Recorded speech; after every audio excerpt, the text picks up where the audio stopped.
Very welcome to this second seminar in this seminar series about current challenges in biomedical information technology.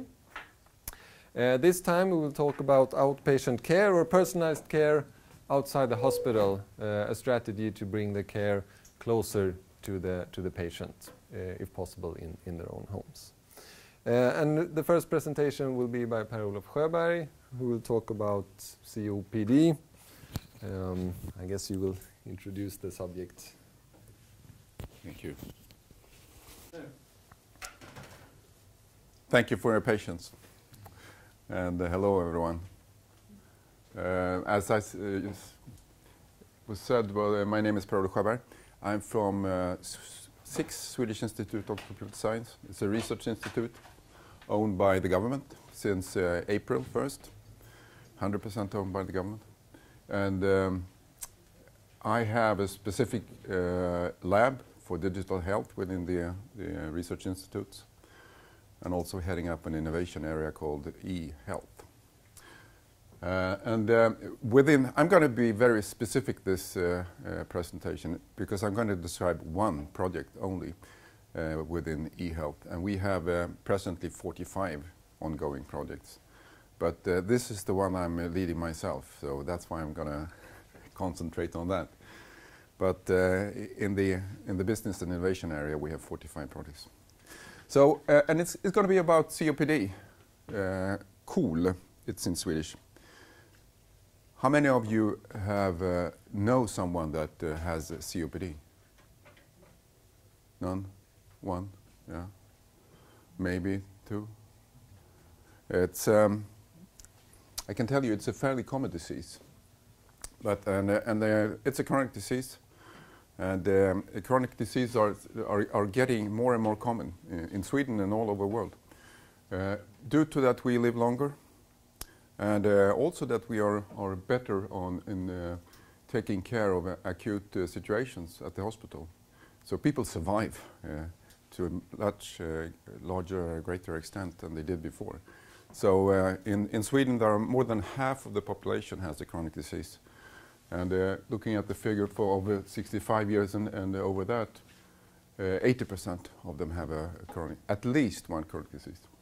So, and chronic disease it's a huge burden on society. As you can see, it's 80 to 85% of the cost for medical care is focused on chronic diseases. So it's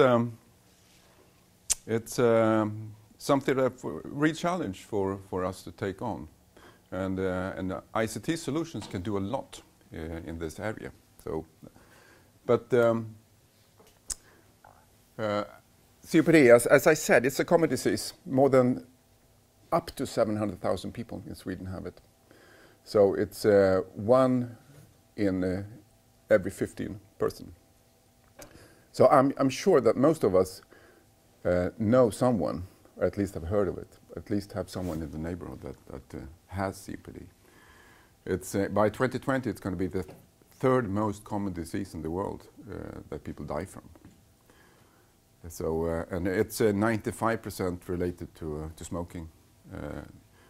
The rest is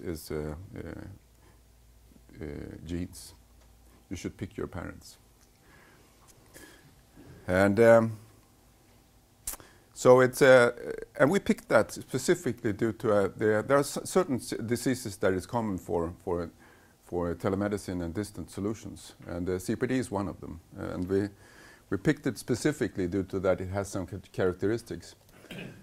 And this started in 2011, where we started to do studies at home of COPD patients, and we could see that they had a fairly miserable situation at home. No one cared about them. They have something called, let's see, exacerbations. It's critical conditions that you can predict if you have the parameters to do that. They are infection sensitive. That means that some of them don't even want to meet their grandchildren due to that they are so infection sensitive. And so they lack the social network. And one very important thing is that physical activity is as important as any medication. And that's valid for many of the chronic diseases. Physical activities are so important. And so they had a fairly difficult situation at home. But looking at the hospital, they had a similar difficult situations. The doctors are scarce resources. They're heavily loaded with work, and they feel insufficient. And as some of you know, they work in complicated systems. So what can be done about this? This is the situation. Let's see if I can handle this now. What we did, we introduced something called a health operator, or health coordinator in some cases. And we thought that in 2011 that we were unique on that. But it's a role that is getting more and more common these days. And what the role does, it takes care and monitors the patients at home. And we provide them with certain tools. The way they monitor it is that there are sensors at home, and the data, the parameters are being transferred over to the health operator. And the system also provides the possibilities to do a video communication. So this is the first, when the patient wants to take contact with the medical care, he or she meets that nurse. And there are some other tools for this guy as well. It can connect to the medical staff here within the clinic. So they can communicate over this system together. And you can also bring in relatives in this communication. So this is a very easy way for patients to take contact with the care. And we monitor with certain parameters that I should come back to. And it's a very efficient role that we've seen. We introduced a technology operator. Someone needs to take care of the solution, integrate the solution, and do surveillance of the equipment at home. So the technology operator here, he educates the patient, installs the equipment, and monitors or surveillance of the equipment. Oops, sorry. And the patient has the possibilities to do certain things on this pad here as well. As I said, it's possible to contact the medical care, but you can also look at your own parameters here on the values, how they change over time. You can see all of them basically, and they are not stored here in the pad. They're stored up in the network in this specific database over there. And as I said, it's also very important with the physical activities. So we introduced also a physiotherapist in this. And the way it should be done, you will soon see a film, so you can see what we're doing here. But the idea with this is that to motivate people for doing physical exercises. And what we do is they can do this in a group, which is led by a physiotherapist. So you can see others doing these exercises at the same time as yourself. Everything in order to motivate. So this is a fairly straightforward setup. You're going to see now in the movie here, and if we're lucky, this will work. It's in Swedish, but I'm sure even if you don't know Swedish, you're going to be able to follow this. För en patient som har en kronisk sjukdom som behöver följas noga behöver man regelbundet göra mätningar och träffa vårdpersonal.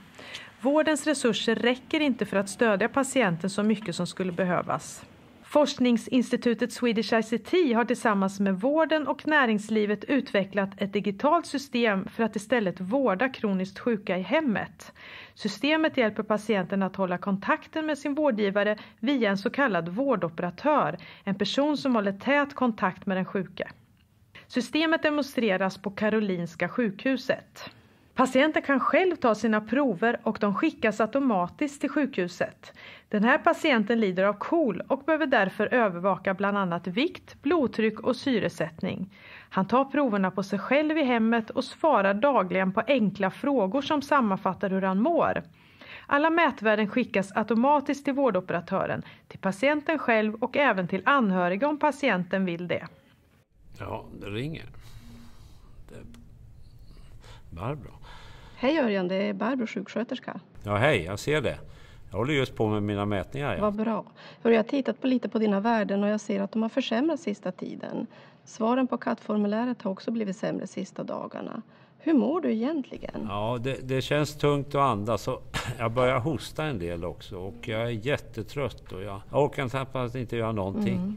Jag tror att vi skulle behöva prata med din doktor på ett videomöte och jag vet att han är tillgänglig. Har du möjlighet att vi pratar med honom nu? Ja, jag kan då, men jag vill gärna att min son är med också så att jag förstår inte alltid vad doktorn säger. Nej, jag förstår. Men jag har Mickes nummer så att jag ringer upp honom så kopplar vi ihop oss.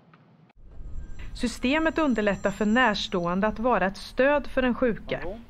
Bra, då är vi med allihopa. Syster Barbara har berättat för mig om dina försämrade värden, Örjan. Och att du känner dig trött och orkeslös och har fått slemhosta. Ja, det stämmer.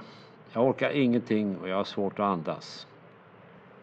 Jag tycker att vi dels ska öka dosen av din medicin för åsemid. Dels påbörja en antibiotikakur mot den här infektionen. Vad tror du om det? Det låter bra. Finns det några risker med att höja medicinen? Nej, vi höjer bara diuretikadosen lite. Och antibiotika är viktigt att han börjar med. Ja, men det är bra. Då säger vi så. Och det är bra om du, Örjan, kan fortsätta att röra på det så mycket som möjligt. Och Barbro, du kan väl påminna Örjan om sjukgymnastikprogrammet när ni pratas vid. Jag ringer Örjan och tjatar varje dag. Systemet med hemsjukvård med stöd av vårdoperatören ger en bättre kontinuitet i kontakten mellan vårdpersonalen och patienten.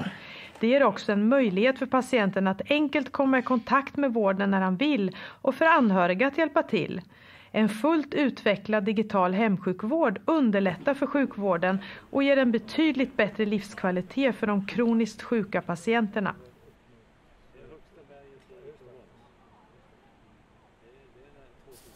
So we have 22 organizations in a project like this, and there are 4 county councils included in this. So we're trying it over Sweden this year. Can we see? Back to presentation now.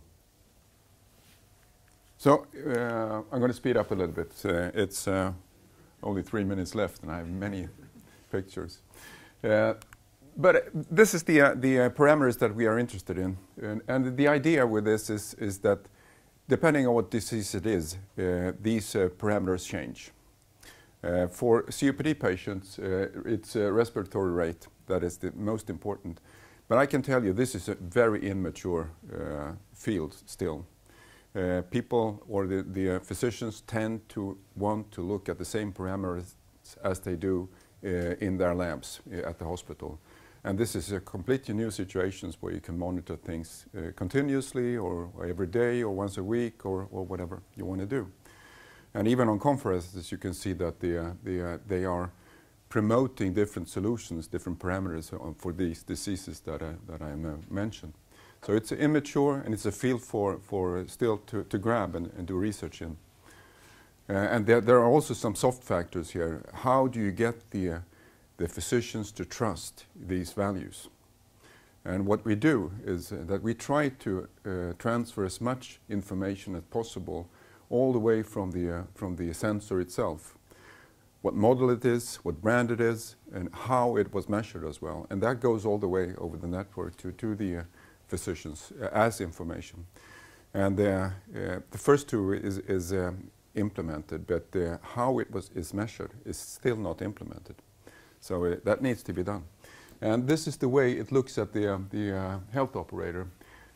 They get the values in the database and they compare with different boundaries here so that they can see when a patient goes out of boundary, there is an alarm set. So they do something on that. The most likely what they do is call the patient first and then they can take other actions on that. Since I'm going to concentrate on not this slide, but this. Because this describes, as you mentioned, Robin, that there were challenges. So what do we address in a product like this in terms of challenges? It was a solution fairly straightforward. I'm sure you all think that this is easy implemented. There are basically 14 areas, problem areas or challenges here that we need to deal with. And in order for this to happen on scale, which we like to do, and because a solution like this should scale up to thousands of patients, and it should also include every disease that is interesting to monitor at home. So 14, I'll go through some of them so that you can see what we have spent most time on in order for this to happen. User acceptance is very crucial here. Having a human-machine interface that is individualized is important, and we work with that in a product like this. Sensors, there are coming out sensors almost every week, and they are getting more and more disease-specific, which is crucial. Standards are vital here. As soon as you enter a home, you need to address these issues and pick the right standards. Continua, as maybe you've heard of, is something that we implement in this, which is being spread in many cases now. Communication is not the problem here. We can do that fairly easily over 4G networks or fixed networks. Cloud services, as you know, all heard of, they're not even allowed here.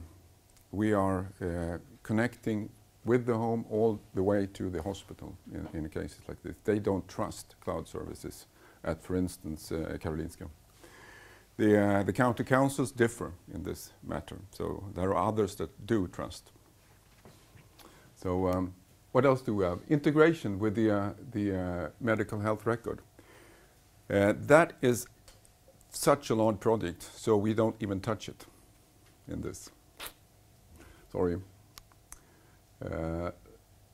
What we do in terms of processes, we develop them within a product like this. We need to know how often should you monitor a patient at home, what do you do, how do you connect with the other caregivers here, and all these things are taken care of, and all the situations where things can go wrong.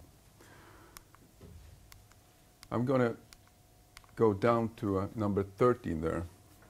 The legal aspects.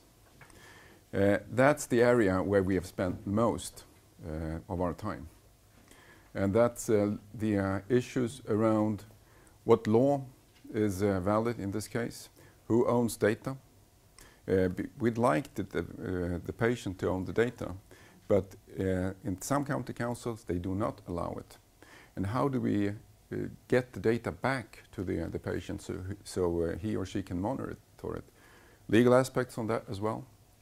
And there is something called certification, CE classing here, where we have spent many, many days on.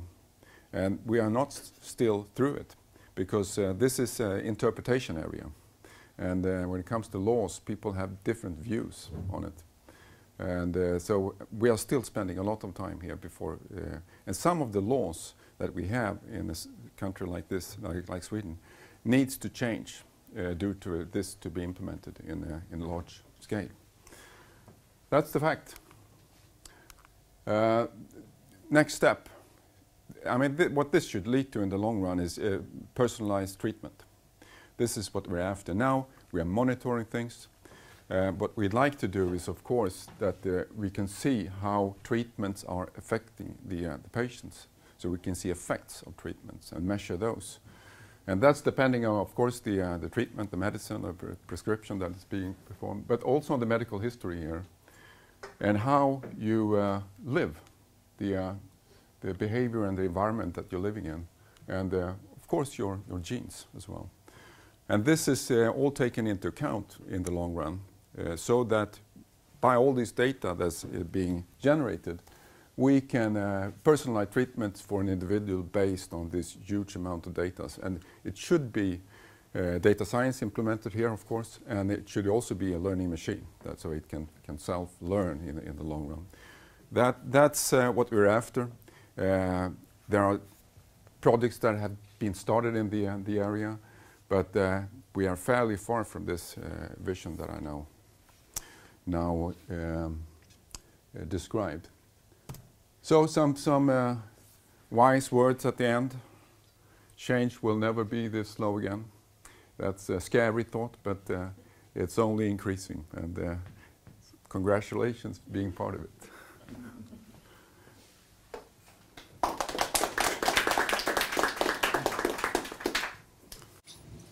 I was just listening to the radio this morning. They were talking about E-hälsomyndigheten. They're launching a new site for my own healthcare, something where you should have your journals, hopefully, and then also all this kind of self-registered data where you could monitor your own health. Yeah, that's personal health record. Yeah, Hälsa för mig. Yeah. Yeah, but I'm thinking it would be great if you could kind of merge this, but then I can also see how you said that you're not even touching it. No, it's I mean that's outside of the electronic health records. But the problem they have is that they will not allow to send data into the to the medical systems. Okay. So you can store your own data and retrieve it and look at it, and you can have applications around that data, and even having it monitored as we do, but you cannot send it in. And so they need to solve that, and that's due to legal aspects that they're waiting to do that. It sounded like that was what they wanted to do eventually. Yeah, I know that they can't at this point in time. Okay. Sorry. Thanks. Thanks. Thank you. Thank you very much.